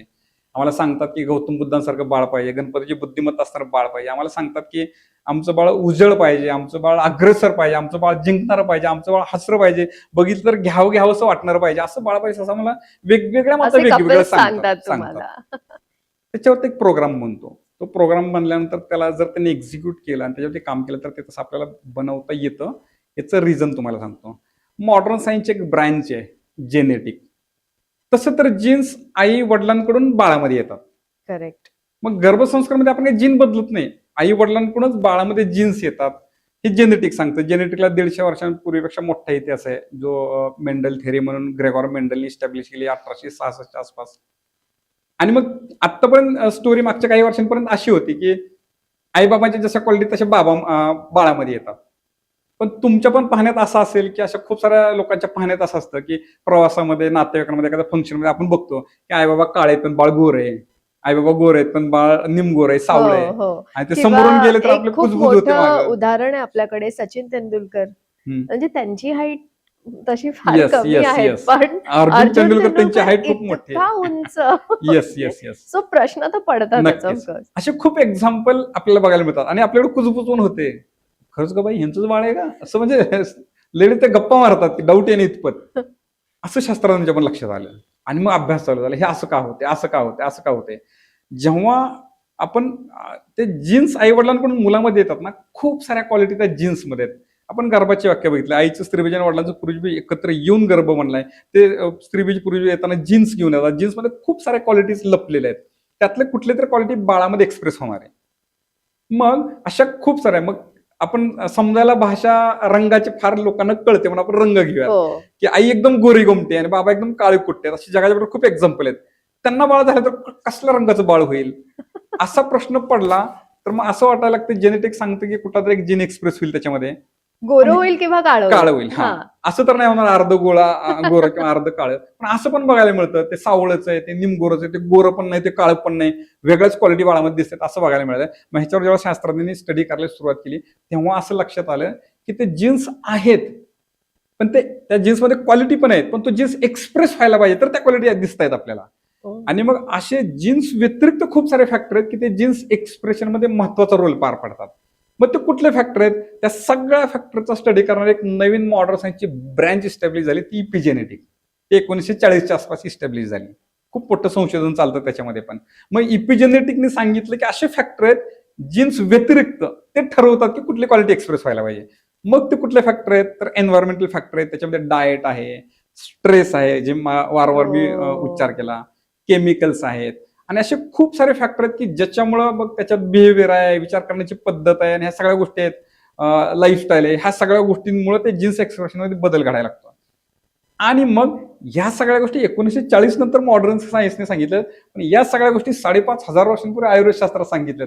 त्यांनी सांगितलं इच्छिताम यादृशम पुत्रम तद्रूपचरितांचतो, म्हणजे त्यांनी सांगितलं तुम्हाला जसं बाळ पाहिजे तशा सेम क्वालिटीच्या गुणांचं दिसणारं हस्त्र तुम्हाला जसं पाहिजे तशा लोकांमध्ये तुम्ही राहा, तशा लोकांचे चरित्र बघा, ते अंघोळ न्याना, ते वापरा, त्या वातावरणात जा. आणि त्यांनी पुढे सांगितलंय चिंतयताम जनपदास्तदा तो परिच्छदो, म्हणजे त्यांनी सांगितलं अशाच लोकांचं तुम्ही चिंतन करा, अशाच लोकांचं मनन करा, तुमचं पूर्ण लाईफ त्याच्यातच इन्व्हॉल्व्ह व्हायला पाहिजे. आणि म्हणून राष्ट्रमाता जिजाऊंच्या पोटी शिवाजी महाराज त्यांना मिळाले नाहीत, त्यांनी मिळवलेत. कारण 24 तास त्यांच्या रगारगात नसानिसपैकी स्वराज्याची स्थापना आहे, आणि म्हणून शिवाजी महाराजांसारखे शूरवीर त्यांना पुत्र मिळाले. आणि मग हे आयुर्वेद शास्त्रात 5,500 वर्षांपूर्वी सांगितलं, आणि जे आत्ता इपिजेनेटिक्स सांगतं. म्हणून आपल्याला पाहिजे तसं बाळ मिळवता येतं, पण प्रश्न हा की मला कसं बाळ पाहिजे मला माहित पाहिजे. आज आम्हाला खूप असं आश्चर्य वाटतं की गर्भवती माता जर ते बाहेर निघाली, साधी भाजी घ्यायला गेली तर तिला सगळ्या गोष्टींची त्याकडे मायक्रो प्लॅनिंग आहे. मी कुठली बॅग सोबत घ्यायची, मी कुठल्या कुठल्या प्रकारच्या भाज्या घ्यायच्या, कुठली किती दिवस राहणार आहे, मग कुठली किती दिवस मला घ्यावी लागेल, मग त्याला मी किती एक्सपेन्स करायचा आहे, मी घरी आल्यानंतर त्या पद्धतीने ती सायकल मी ते वापरणार आहे. पालेभाजी 2 दिवसात वापरली पाहिजे, फळभाजी मी 4 दिवस ठेवू शकते. ह्या प्रत्येक गोष्टीचं मायक्रो प्लॅनिंग आहे. घर बांधायचं म्हटलं तर माझं किचन कुठं पाहिजे, कसा कलर पाहिजे, इथपासून सगळं मायक्रो प्लॅनिंग आहे होणाऱ्या म्हणजे दोघा आई बाबांचं. पण त्यांना जे त्यांचं बाळ आहे, जे आयुष्यात एकदाच मिळणार आहे, असं घर किती वेळा बदलू शकतो, भाज्या किती वेळा आणू शकतो, पण बाळ वारंवार आणता येत नाही ना. पण ते बाळ आणायला तुम्ही निघालात, तुमच्याकडे काय मायक्रो प्लॅनिंग आहे, आणि मग या मायक्रो प्लॅनिंग मध्ये तुम्हाला कसं बाळ पाहिजे, बाळ कसं पाहिजे, हसरं पाहिजे, गुडगुडीत पाहिजे, देखणं पाहिजे, मग ते म्हणतं चालेल का? नाही, हुशार आहे पण सुसंस्कारी नाही, चालेल का? आईवडिलांचा आदर करत नाही, मान सन्मान ठेवत नाही, हे तुम्हाला सांगावं लागेल. आणि आयुर्वेद शास्त्रात सांगितलंय manifestation and law of attraction काम करतं. तुम्ही युनिव्हर्सला सांगितलं पाहिजे मला काय पाहिजे, आणि त्याच्यानुसार मग त्याच्यावरती आपण काम केलं तर पाहिजे तसं तंतोतंत आपल्याला बाळ मिळवता येतं. फक्त ते प्रॉपर काय म्हणूयात पेपर व्हायला पाहिजे, त्याच्यावरती एक ऍक्शन प्लॅन बनला पाहिजे, त्याचं एक्झिक्युशन व्हायला पाहिजे. पाहिजे तसं बाळ मिळायचे आमच्याकडे खूप एक्झाम्पल आहेत. केस स्टडीज सांगा ना, म्हणजे असे काही कपल्स जे येऊन तुम्हाला असे डिमांड करतात की आम्हाला असं असं बाळ पाहिजे, पण ते फॉलो सुद्धा करतात, आणि त्यानंतर त्यांना तसं बाळ झालंय किंवा आज 8-9 वर्षाचे झाले असतील, कधी भेटले असतील, अशी काही केस स्टडी आहे का तुमच्याकडे? खूप केस स्टडी आहेत. खरं तर मी अगोदर इन्फर्टिलिटीचं डेफिनेटली सांगेल, कारण त्याच्यावर तुम्ही मला मग अशी प्रश्न विचारला होता, आणि तो पण खूप मोठा मुद्दा. ऑलमोस्ट 30% लोकांना इन्फर्टिलिटी फेस करायला लागते. आमच्याकडे एक असं कपल आलं, त्यांना वंध्यत्व इन्फर्टिलिटी म्हणून सांगितलं. इन्फर्टिलिटी तेव्हाच 12 महिने प्रयत्न करून बाळ मिळालं नाही, म्हणजे ऑलरेडी 12 महिने संपलेत. मग त्यांनी मेडिसिन घेतले, टॅबलेट घेतले, इंजेक्शन घेतले, इंडक्शन ओव्ह्युलेशनसाठी घेतलं, 6 महिन्याच्यात घेतले, गेले. 6 महिन्यानंतर त्यांनी IUI च्या 5 सायकल केला, त्याच्यानंतर IVF च्या 3 सायकल केला. सगळं फेल झालं, खूप पैसे खर्च केले, अंगाची चाळण झाली, वैतागून सगळं सोडून दिलं. या सगळ्या प्रोसेसमध्ये त्यांना पित्ताचा त्रास चालू झाला, आणि आम्ल पित्ताचा त्रास आहे म्हणून आमच्या क्लिनिकला ते पित्ताची ट्रीटमेंट घ्यायला आले. मग ते, आणि मग आयुर्वेदामध्ये खूप बारकाईने इतिहास बघितला जातो, काय झालं, कसं झालं, खूप छोट्या छोट्या गोष्टींचा. आणि कुठल्या डॉक्टरांकडे गेल्यानंतर प्रिव्हियस हिस्ट्री विचारतात, पण आयुर्वेदामध्ये ते खूप प्रकृती परीक्षणापासून सगळ्या गोष्टी बघितल्या जातात. त्यांचं सगळं ती हिस्ट्री बघितली आणि त्यांना आम्लपित्ताची ट्रीटमेंट चालू केली आणि त्यांना सांगितलं ते ठीक आहे, इट्स अ सेकंडरी पार्ट आहे, पण आम्लपित्त ट्रीट करूयात आणि नंतर प्रेग्नन्सीसाठी पण आपल्याकडे आहेत बरेच सारे ऑप्शन्स, आपण नंतर विचार करू. आता तुम्ही काही विचार करू नका, कारण आता विचार परत स्ट्रेस कामी लागतो, म्हणजे आता परत होईल का नाही ते बरोबर. तुम्ही सोडून द्या. आणि मग त्यांनी आमच्याकडे ट्रीटमेंट चालू केले. मॅडमने ट्रीटमेंट चालू केली. त्यांची जवळपास 1.5 महिने ट्रीटमेंट पूर्ण झाली आणि पुढच्या 15 दिवसाचं मेडिसिन त्यांनी घेऊन गेले आणि साधारणतः 2 महिने संपत आल्यानंतर त्यांचा मॅडमला कॉल आला. मॅडम तुमची ते औषधं घेते, पण यावेळेस माझी पाळी चालली नाही 15 दिवस. तुमच्या औषधाने पाळी पुढे जाते का काय? मॅडम म्हणलं नाही, आपल्या औषधाने पाळी काही पुढे जात नाहीये, पण तुम्ही एक काम करा, तुम्ही युपीटी टेस्ट करून घ्या. त्यांनी युपीटी टेस्ट केली आणि मिस्टर मिसेस दोघं 1 किलो पेढी घेऊन क्लिनिकला भेटायला आले. असा त्यांचा आनंद गगनात मावेना की त्यांनी कमाल म्हणलं आहे आम्ही आलो हे. तुमच्याकडे कशासाठी, झालं काय. ह्याच्यामध्ये 2 गोष्टी मला तुम्हाला सांगायच्यात. नंबर 1, आयुर्वेद हे रूट कॉजवरती काम करतं, मुळावरती काम करतं. करेक्ट. आणि नंबर 2, आयुर्वेद हे पॉवरफुल सोल्युशन असू शकतं अगोदरच, IVF ला जाण्या अगोदरच. खूप सारे पैसे, खूप सारा त्रास, खूप सारे वाचू शकतं आणि तो जबरदस्त. आणि ही एक स्टोरी आपल्याकडे आहे की आपल्याकडे नंबर ऑफ डॉक्टरच्या अगेन्स्ट असणाऱ्या पेशंटची संख्या खूप जास्त आहे. त्यामुळं डॉक्टरांची खूप इच्छा आहे की नाही, माझ्याकडे सोनोग्राफी आल्यानंतर मी त्यांना अर्धा तास डाएट समजावून सांगावं, अर्धा तास स्ट्रेस मॅनेजमेंट सांगावं, पण त्यांना नाही करता येत. मग या केसमध्ये गर्भसंस्कार त्यांना एक बॅक बनवून उभा राहतो, एक सपोर्ट, मेंटल सपोर्ट. आणि जननी गर्भसंस्कार गाईड, गुरु, मेंटॉर, कोच म्हणून सोबत त्यांच्या कायम असतं 24/7. त्यांनी एका फक्त चॅट करायचंय. खूप इमर्स आहे तर त्यांना म्हणजे कॉलवरती डॉक्टर पण भेटतात. आणि खूप मोठी गोष्ट आहे, एक छोटा पण डोक्यात राहिला ना, स्ट्रेस हार्मोन चालू व्हायला लागतात आणि गोष्टी विरोधात जायला लागतात. करेक्ट. तर या पद्धतीनं इन्फर्टिलिटीचा आमच्याकडे स्टोरी आहे. आणि क्या बात आहे. म्हणजे बघा ना, ते आले होते वेगळ्या कारणासाठी आणि ज्या कारणासाठी ते इतकी ट्रीटमेंट्स करत होते, तोच प्रॉब्लेम त्यांचा हा. सॉल्व्ह झाला. आणि ऍक्च्युली पहिल्याच भेटीत म्हणलं असतं ना की नाही, आपण तुमचं हे ट्रीटमेंट करूयात, तर ते सबकॉन्शियस माइंड मध्ये जातं की परत माझा प्रयत्न होईल का नाही, होईल का नाही. करेक्ट, आणि मग करेक्ट. स्ट्रेस फॅक्टर तिथं अडवा येतो. तिथे पण जेव्हा ते stress. न्यूट्रलच झाले ना, जाऊ दे विषय सोडून दिला, आता काय असं काय, देवाने हा. आपल्या पदरात नाहीच दिलं. मग ते नॉर्मल मध्ये आले आणि सगळे ते त्रिदोष सप्तदोष ओके झाले, त्यांचा पित्त त्रास कमी झाला आणि एक जवळ जर्नी चालू झाली. अशी खूप एक्झाम्पल आहेत. 4 ठिकाणी इम्पॅक्ट मी सांगितलंय, त्यातलं मी 1-2 एक्झाम्पल नक्की सांगेल. आमच्याकडे असं एक कपल आहे, त्यांनी आम्हाला सांगितलं की आम्हाला असं असं बाळ पाहिजे. त्यांनी आम्हाला एक पोस्टर दाखवलं. ह्या पोस्टर मधल्या डिक्टो, म्हणजे असं गोर, गुटगुटीत, हसरं, अच्छा, देखणं, बाळाचे फोटोज घेऊन हवावं आलेले. असं, आणि ते श्रीकृष्णाचा फोटो होता. अच्छा. असं बाळ आम्हाला पाहिजे आणि असं आम्हाला बाळ पाहिजे. मग आम्ही सांगितलं असं बाळ मिळू शकतो. अगेन एक हाताने टाळी नाही वाजणार, दोघांचे तेवढं जवळ आपण एफर्ट घेतलं तर आपण डेफिनेटली मिळू शकतो. त्यांनी गर्भसंस्कार कंप्लीट केले, डिलिव्हरी झाली, बाळ वाढायला लागलं. जसं जसं बाळ वाढायला लागलं तसं तसं त्यांना त्या बाळामध्ये क्वालिटी दिसायला लागल्या. वाव. त्या बाळाला त्यांनी त्या पोस्टर मधल्या सारखं तंतोतंत सजवलं, नटवलं. तो पोस्टर आणि ते बाळ दोन्ही फोटो काढून आम्हाला पाठवले क्या बात आहे. आणि सांगितलं थँक्यू सो मच. आम्ही शब्दात नाही सांगू शकत. गुगलला आम्हाला रिव्ह्यू दिला. ऍक्च्युली आम्ही त्यावेळेस गुगलला रिव्ह्यू फार घेत नव्हतो, त्यांनी आम्हाला तो रिव्ह्यू दिला. असे खूप एक्झाम्पल आहेत. तर एका मातेने आम्हाला सांगितलं की मी शब्दात नाही सांगू शकत की माझ्या बाळाचे केस, त्याचे डोळे, त्याचं बघणं, हसणं, खेळणं मला जसं पाहिजे तसं तंतोतंत आहेत. असे खूप सारे फीडबॅक आहेत की त्यांना पाहिजे तसं मिळतं. वा. आणि लॉ ऑफ अट्रॅक्शन काम करतं आयुर्वेदशास्त्रात, पण मी मगाशी सांगितल्याप्रमाणे सगळं एक्सप्लेन केलंय, त्यामुळे ते होतं. फक्त तेवढं ट्रिमंडस इन्व्हॉल्वमेंट पाहिजे, म्हणजे ते झोकून देणं असतं ना, जीव टाकून जे असतं ना एखाद्या Correct, गोष्टी, कुठल्याही क्षेत्रात असतं ते इथं पण आहे. ते जर त्या कपलने केलं तर डेफिनेटली तसं आपल्याला मिळवता येईल. क्या बात आहे.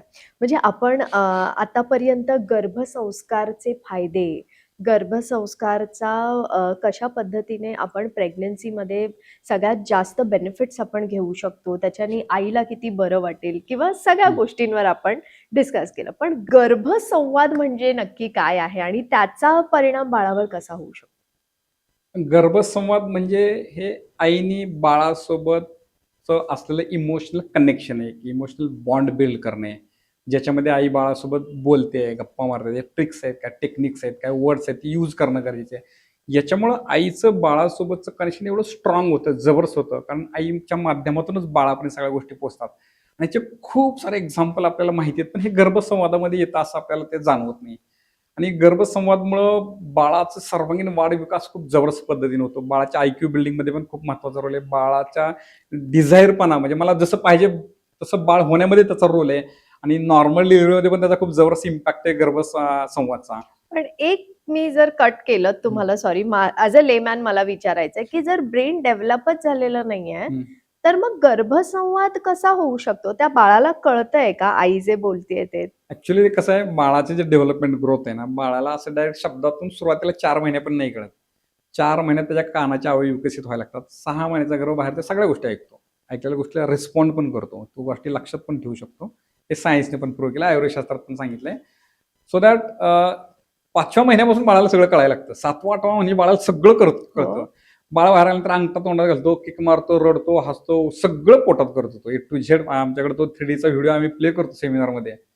म्हणजे काय म्हणतात, 3D इको मधला येतो. इस्रायलमधल्या डॉक्टरांनी बनवलेला आहे तो. जुना ऍक्च्युली तो. तर ते बाळ बाहेर आल्यानंतर जे आपण वर्षभर करताना बघतो ते सगळं ऑलरेडी पोटात करतं ते. अच्छा. हसतं, रडतं, आवाज आला तर तो घाबरतं. अच्छा. तो रिस्पॉन्ड करतो प्रत्येक गोष्ट. मी आता स्टोरी तुम्हाला लाईव्ह सांगणार आहे त्या बाळाची, म्हणजे तुम्हाला ते अपील होईल. त्यामुळे बाळाचा मेंदू काम करतो. बाळाच्या मेंदूच्या पेशी झपाट्याने वाढतायत. त्याला ब्रेक नाही लागला पाहिजे. आणि हुशार होणं म्हणजे काय असतं, 2 न्यूरॉन्स मधलं कनेक्शन जेवढे जास्त स्ट्रॉंग बिल्ड होतात तेवढा तो शार्प माइंडेड असतो. मेंदूच्या पेशी तेवढ्याच असतात. आईन्स्टाईनचा IQ जास्त होता म्हणजे काय, ते न्यूरॉन्स मधले कनेक्शन पाथ खूप स्ट्रॉंग आहेत. म्हणजे आता इथून मला स्टेशनला जायला एकच रस्ता माहिती आहे, कारण मी आज नवीन आहे. पण तुम्हाला इथून स्टेशनला जायला 10 रस्ते माहिती आहेत. तुम्ही एक्सपर्ट आहेत, तुम्ही कुठून तर पटकन माझ्या अगोदर पोहोचू शकता. असं ते IQ बिल्ड होतो. तर ते आपल्याला त्याच्यातून साध्य करतात ऍक्च्युली. कुठला प्रश्न होता तो? सर, आपण गर्भसंवाद विषयी बोलत होतो. येस.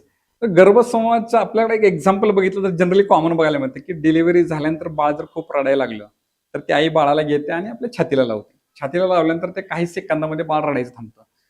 याचा अर्थ बाळाला नजरेने कळत नाही ही माझी आई आहे. बाळाला 2च गोष्टींनी कळतं. एक तर स्पर्शाने कळतं आणि नंबर 2, आईने बाळाला छातीला लावलं की बाळाला आईच्या हृदयाचे ठोके ऐकायला येतात, जे बाळाने गर्भाशयात असताना खूप वेळा ऐकलेत. त्या ठोक्याच्या आवाजावरून बाळाला कळतं की ही माझी आई आहे. आणि हा एक प्रकारचा संवाद म्हणजे काय, एकमेकांची भाषा कळणं. आता आपण मराठीत बोलतोय, हेच आपण फ्रेंचमध्ये बोललं तर मराठी माणसाला नाही कळणार. करेक्ट. पण आपलं एकमेकांना ट्रान्सफर होते ना, त्यांना कळतं का नाही डझंट मॅटर. तसं आईच्या आणि बाळामध्ये साऊंड मधून पण कनेक्शन असतात, हार्मोन मधून पण त्यांचं अंडरस्टँडिंग असतं आणि मग ते हृदयाच्या ठोक्यामुळे बाळाला कळतं. हे संवादचं एक एक्झाम्पल मी तुम्हाला सांगितलं. डेव्हिड स्पेल्टमॅन म्हणून एक रिसर्च केला होता. त्यांनी काय केलं, खूप साऱ्या गर्भवती मातांना एकच स्टोरी दिवसातून 5 वेळा ऐकवली प्रेग्नन्सी जर्नीमध्ये. सकाळ, दुपार, संध्याकाळ, इव्हिनिंगला आणि रात्री, असं 5 वेळा दिवसातून सेम स्टोरी रोज ऐकवली डिलिव्हरी होईपर्यंत.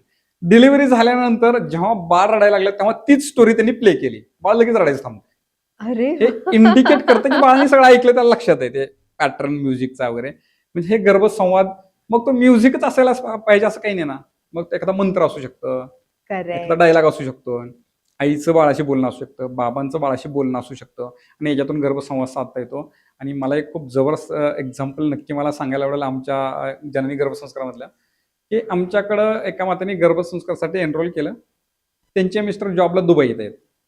मग ते जॉबसाठी दुबईला तिकडे गेले, म्हणजे परमनंट दुबईलाच आहेत. फक्त माहेरी इकडं त्यांनी आल्यामुळं इंडियामध्ये ते होणारे आई आले. आपल्याकडे गर्भसंस्कार चालू आहेत. गर्भसंस्कार आपण गर्भसंवाद त्यांना शिकवायला सांगितलं, ते गर्भसंवाद साधतायत. तर त्या होणाऱ्या आईबाबांचा रोज एक स्पेसिफिक टाइमला कॉल व्हायचा. त्यांची ड्युटी संपल्यानंतर ते कॉल करायचे आणि रोज कॉलवरती बोलायचे, कारण आता प्रेग्नन्सी जर्नी चालू आहे आणि त्यांना पण आनंद आहे, उत्साह आहे, पण डिस्टन्स आहे, तर ते रोज कम्युनिकेशन त्यांचं चालू आहे. आणि या रेग्युलर कम्युनिकेशनमध्ये एक दिवस त्या होणाऱ्या बाबांना ऑफिसमध्ये काहीतरी काम लागतं आणि त्यांना कॉलच करता येत नाही.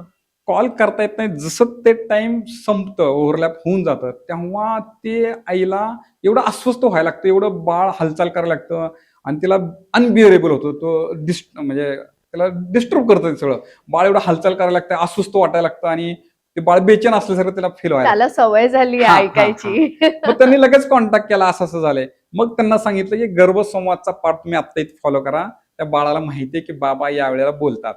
तर तेव्हा त्या होणाऱ्याने ते बाळाला सांगितलं की बाळा, आत्ता बाबा ऑफिसच्या कामामध्ये बिझी आहेत, आत्ता ते आपल्याशी नाही बोलू शकत, जेव्हा ते फ्री होतील तेव्हा आपल्याला कॉल करतील, आपण तेव्हा बाबांशी बोलूयात.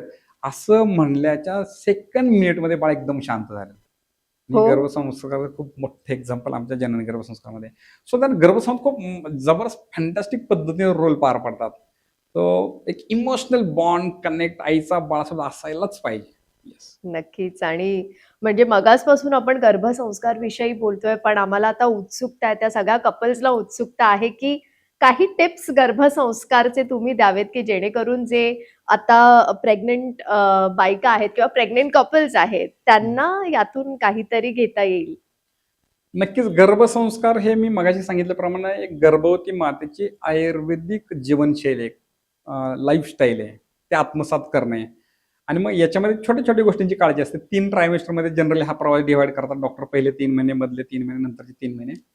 पहिल्या 3 महिन्यामध्ये फर्स्ट ट्रायमेस्टरमध्ये बाळाचं गर्भाशयासोबतचं रोपण स्ट्रॉंग होणं गरजेचं आहे. इम्प्लांटेशन जे आहे त्याचं प्लासेंटेशन परफेक्ट व्हायला पाहिजे. सो या दिवसात मिसकॅरेज होण्याची शक्यता खूप जास्त असते, कारण ते परफेक्ट त्याचं इम्प्लांटेशन झालेलं नसतं किंवा खूप सारे कॉम्प्लिकेशन होण्याची शक्यता असते. बाळामध्ये काहीतरी अपंगत्व असू शकतं. म्हणून जुन्या पद्धतीत आपल्याला बघायला मिळतं की 3 महिन्यापर्यंत प्रेग्नन्सी बाहेर सांगितली जात नाही. हा, आणि हे correct. सायंटिफिक आहे, ते पाळलंच पाहिजे. हो का? फक्त डॉक्टरांपासून लपवायचं नाही, कारण त्यांना ते माहिती असणं अपेक्षित असतं. पण काय आहे यामागे असं याच्या science? पाठीमागे खूप मोठं सायन्स हे आहे की या 3 महिन्यामध्ये ती प्रेग्नन्सी म्हणजे मिसकॅरेज होण्याचे चान्सेस खूप जास्त आहेत. ते स्टेबल नाहीये. बाळ नॉर्मल आहे का नाही हे माहित नाही, कारण ॲनिमल स्कॅन होणे बाकी असतात. खूप सारे रिपोर्ट पेंडिंग असतात. अनुवंशिक काय आजार बाळामध्ये आलेत का नाही हे आपल्याला माहिती नसतं. आणि या फेजमध्ये काही गडबड केल्यामुळे मिसकॅरेज होऊ शकतं. आणि काही कारणांनी जर मिसकॅरेज झालं तर त्या गर्भवती मातेला एक मानसिक धक्का बसतो. हा, सगळ्यांना माहिती मी सगळ्यांना गर्भवती माहिती ना, माहिती. आता माझं खाली झालं, माझं काय, हे तिला खूप डिप्रेशनमध्ये टाकू शकतं. पुढच्या प्रेग्नन्सीला ते अडथळा क्रिएट करू शकतं. कॉम्प्लिकेशन होऊ शकतात. आणि मग बाकीचे तर खूप सारे ऍस्पेक्ट आहेत त्याच्यासोबत. तर हा एक सायंटिफिक पार्ट आहे, त्यामुळे आपण नाही सांगायला 3 पाहिजे ते. महिने नाही सांगायला नाही पाहिजे. सांगितलं पाहिजे. ते योग्य आहे आणि ते पाळणं पण गरजेचं आहे. सो या काळामध्ये आपण मग काय खडतर प्रवास नाही केला पाहिजे. जास्त उष्ण तीक्ष्ण फास्ट फूड अवॉइड केलं पाहिजे. चमचमीत नाही खाल्लं पाहिजे. उलटी जुलाब होतील असं कुठलं आपण फूड नाही घ्यायला पाहिजे. कुठले फारसे हेवी एक्झरसाइज नाही केले पाहिजे. योगा पण नाही केले पाहिजे. जे करायचे ते एक्सपर्ट डॉक्टरांच्या सल्ल्यानेच केले पाहिजेत. कुठल्या तरी योगाला फॉलो करून करतायत तर ते थोडंसं अडचणीचं होऊ शकतं. पहिल्या 3 महिन्यामध्ये आपल्याला ह्या गोष्टींची काळजी घ्यायची. मग या महिन्यामध्ये तुम्ही काय करू शकता? वेगळे छान पुस्तकं वाचू शकता. तुम्ही ध्यान करू शकता. तुम्ही प्राणायाम करू शकता. सेकंड ट्रायमेस्टरमध्ये बाळ आता बऱ्यापैकी सगळ्या अवयवांचा वाढ विकास व्हायला लागलाय.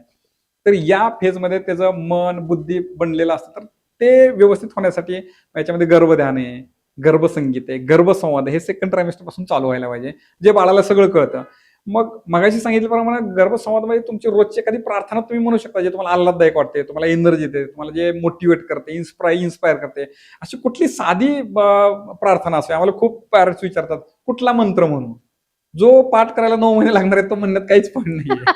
तुम्हाला जो चांगला वाटतो, छान वाटतो, तुमच्या मदर टंग मधला असेल, तुमचा पारंपरिक असेल, काही मॅटर करत नाही. त्याचे इफेक्ट जास्त महत्वाचे आहेत, तर तो म्हणू शकतो.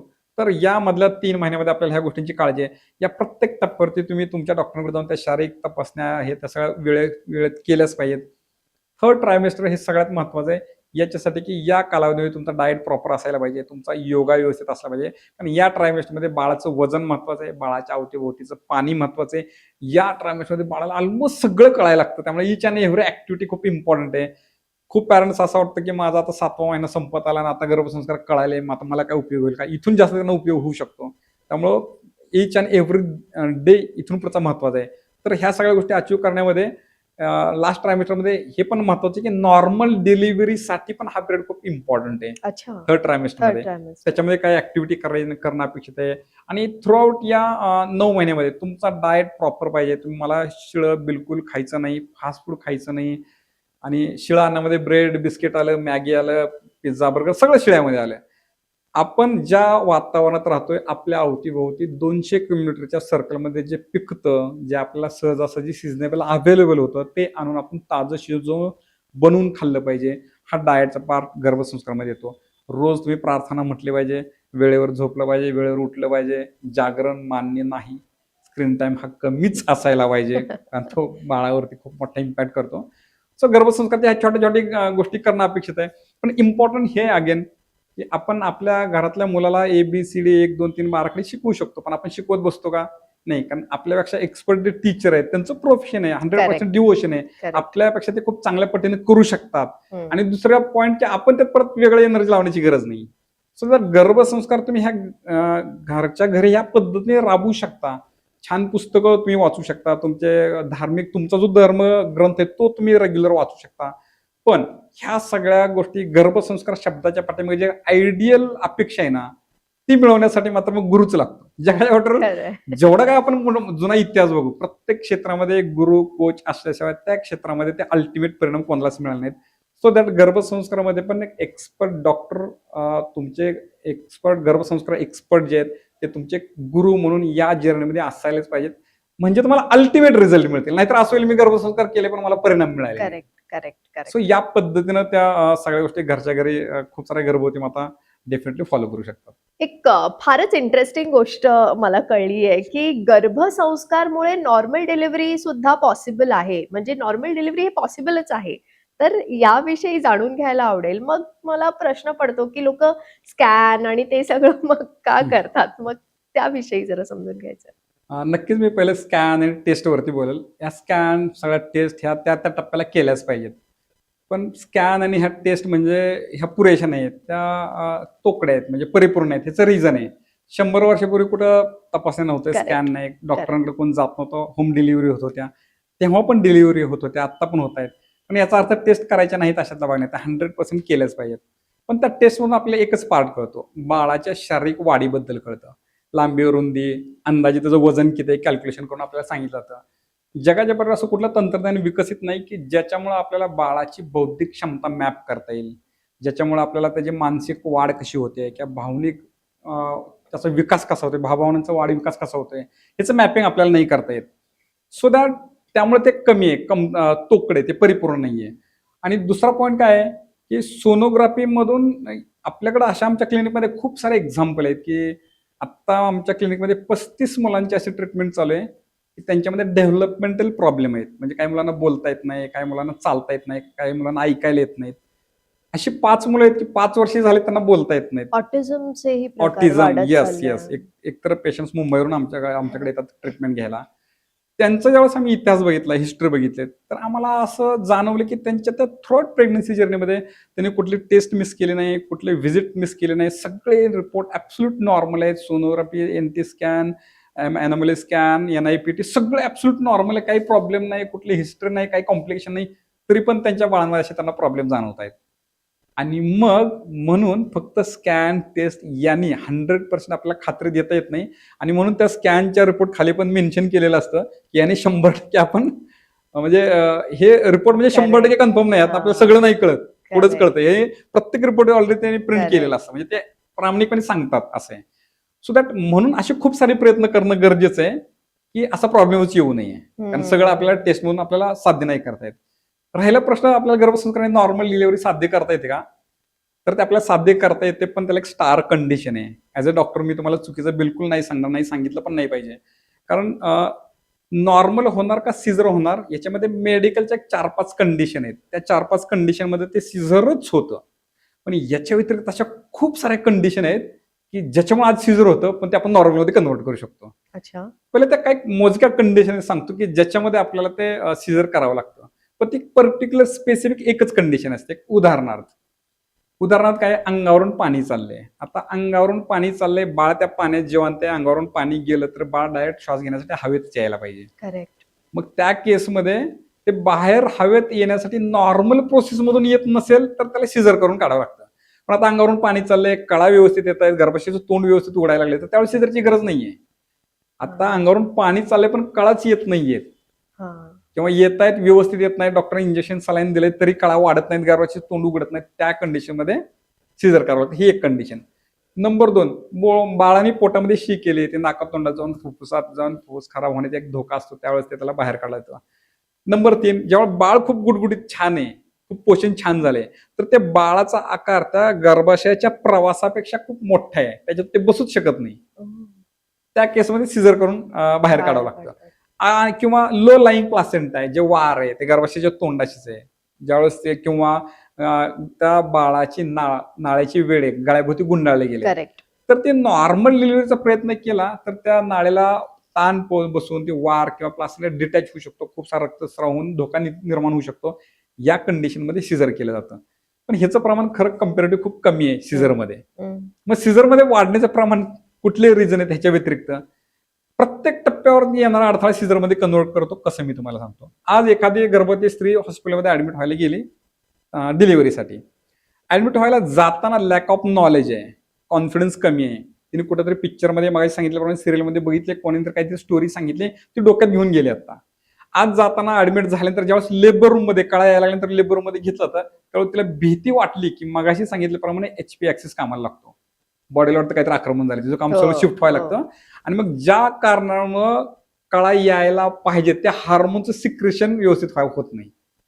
मग भीतीमुळं हार्मोनल इम्बॅलन्स झाला, आता कळाच येत नाहीत. कळा नाही आले की सिझरकडे जाण्याचं प्रमाण वाढलं. बरं आता कळा येत आहेत पण ते सायकलमध्ये येत नाहीत, त्या त्या ठराविक टप्प्याने तेवढ्या वेळाने यायला पाहिजे, ते सायक्लिक मध्ये येत नाहीत, तरी मग सिझरकडे जाण्याचा प्रवास वाढला, शक्यता खूप वाढली. आता कळा व्यवस्थित यायला लागलेत पण कळा कशा घ्यायच्या हेच माहित नाही. करेक्ट. त्या कंडिशन मध्ये पण प्रॉब्लेम होतो.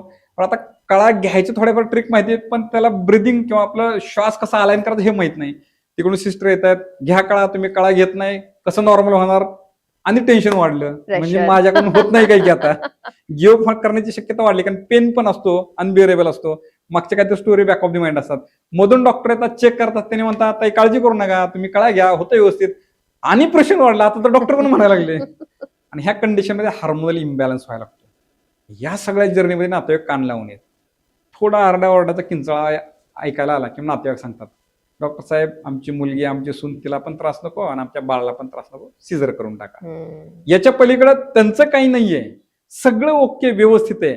आणि गर्भवती माता कळा घेऊन घेऊन घेऊन त्याला ते अलाइनमेंट किंवा त्याचं वे माहीत नसल्यामुळं थकून गेली, तर तिला हायपोग्लायसेमिया लागतो, शुद्ध आहार प्यायला लागतं, मग सिझर करावं लागतं. किंवा सगळं चांगलं आहे पण त्याला ते कळा घेऊन बाळाला पुश करण्यासाठी कमरेच्या स्नायूमध्ये ताकदच नाहीये, स्ट्रेंथनिंग नाहीये. या केसमध्ये डॉक्टर काय करणार, सिझरच करावं लागतं. आणि मग हल्ली म्हटलं जातं की गेले की डॉक्टर सिझरच करतात. डॉक्टरने सिझर करायचं का नॉर्मल करायचं, सगळा सर्वस्वी काय म्हणतात रिस्पॉन्सिबिलिटी डॉक्टरांची नाहीये. चॉईस तुमच्याकडे, डॉक्टर चॉईस करायचं तुमच्या हातात आहे ना. डॉक्टरचा रेकॉर्ड काढा, नॉर्मल डिलिव्हरीचं प्रमाण कुठे जास्त तिथून तुम्ही एनरोलमेंट करा. करेक्ट. पण खूप वेळा मी असं गमतीने म्हणतो की 12वीचा पेपर देऊन मी एखादा मुलगा बाहेर आला आणि विचारलं पेपर कसा होता, तो म्हणतो खूप अवघड होता. माझा दुसरा प्रश्न असतो 12 महिने मागे काय केलं, तो म्हणतो मी काहीच केलं नाही. तसं मी म्हणतो तुम्हाला नॉर्मल डिलिव्हरी पाहिजे, मग तुम्ही 9 महिने काय केलात, मागचे 12 महिने काय केलात, तुम्ही जर अभ्यास नाही केला तर पेपर अवघडच जाणार आहे. गर्भसंस्कार इन शॉर्ट. येस, संस्कार प्रत्येक टप्प्यावरती करावी लागणारी जाणीवपूर्वक कृती आहे. आणि मग जर या 12 महिन्याचा 9 महिन्याचा राहिलेल्या कालावधीचा आपण वापर केला तर ह्या सगळ्या कंडिशन आपण गर्भसंस्कारामध्ये अवॉइड करतो. तिला नॉलेज देतो, त्यांना कॉन्फिडन्स देतो. याच्यामध्ये आपण योगा करून घेतो, प्राणायाम आहे, ध्यान आहे, ब्रिदिंग टेक्निक्स आहेत, ध्यान आहेत, मुद्रा आहेत, गर्भसंगीत आहे, गर्भसंवाद आहे. गर्भसंवादाने आमच्याकडे अशी स्टोरी की बाळाचे वेळे, नाळीचे वेळे गळ्याभोवती गुंडाळलेत, गर्भसंवाद साधला त्या मादीने आणि ती वेळी निघाली. असं एक आमच्याकडे एक्झाम्पल आहे की त्यांना नॉर्मल डिलिव्हरी अपेक्षित आहे, अंगावरून पाणी चालू म्हणून आम्हाला कॉल आला. आम्ही सांगितलं ही मेडिकल कंडिशन आहे, डॉक्टरकडे जायला पाहिजे, डॉक्टर काय म्हणतात आम्हाला सांगा. डॉक्टरकडे गेले, सगळ्या टेस्ट केला, डॉक्टरने सांगितलं अंगावरून पाणी चाललंय, 5 ते 6 दिवसात आपल्याला सिझर करावंच लागेल. मग 6 दिवस आपण वाट नाही बघू शकत, आपण चौथ्या दिवशी करूया. चौथ्या दिवशी रविवार आहे, तुम्ही शनिवारी ऍडमिट व्हा. आम्हाला कॉल आला, डोंट वरी, मेडिकल कंडिशन आहे, आपल्या हातात प्रयत्न करणे. मग त्याने त्या दरम्यान ध्यान केलं, गर्भसंगीत ऐकलं, गर्भसंवाद साधला, शनिवारी हॉस्पिटलला जाऊन ऍडमिट झाले. ही प्रोसेस सायकलमध्ये चालू आहे, इकडे आमच्या कॉन्टॅक्टमध्ये. रात्री त्यांना 1 वाजता कळा चालू झाल्या. ज्यांचं सिझर सकाळी 8 वाजता प्लॅन केलं होतं, पहाटे 4:23 नॉर्मल डिलिव्हरी झाली. ओहो माय गॉड. आता ही कंडिशन जर जे गर्भसंस्कारित नाही त्या मातेची असली असती तर 101% सिझरच होतं, कारण तिला माहितच नाही ना काय करायचं. तिला हे काय फॉलो करायचं माहित नाही, त्यांना प्रोसिजर माहित नाही. आणि मग या पद्धतीनं हे सगळं प्रोग्रामिंग आपण सुरुवातीला केलं, एक्झिक्युशन केलं, आपण नॉर्मलमध्ये कन्वर्ट करू शकतो. फक्त मेडिकल कंडिशन आली तर आपल्याला अवॉइड करता येतं. पण मला आणखीन एक सेंटेन्स डेफिनेटली करायचंय.